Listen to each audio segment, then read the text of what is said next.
what is up everyone? Welcome back to our YouTube channel. So for today's video, I'm going to teach you how you can easily screenshot on Microsoft Teams. So the first thing you have to do is access Microsoft Teams, whether it's on their web page or the same as what I'm using right now. I'm accessing Microsoft Teams application.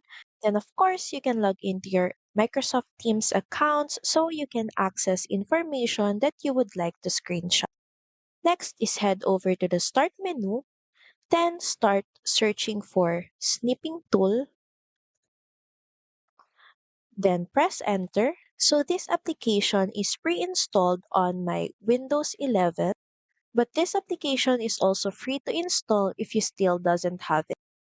Then to start a screenshot, just make sure that you choose this camera icon, then click on New. Then from here, just drag the section that you want to screenshot. Then as you can see, we already have the screenshot of that certain area.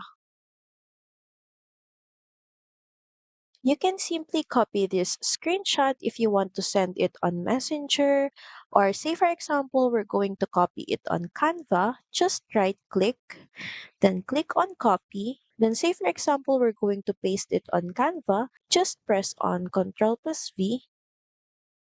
And as you can see, our screenshot is already pasted on our Canva template. If you want to save the screenshot for future use, you can do so by clicking on the save icon. Just type in a file name, then click on save. So that's pretty much it. Thank you very much for watching this video. I hope that you find this video helpful. And if you do, please don't forget to like, share, and subscribe to the channel. Now we'll see you again on the next one. Bye!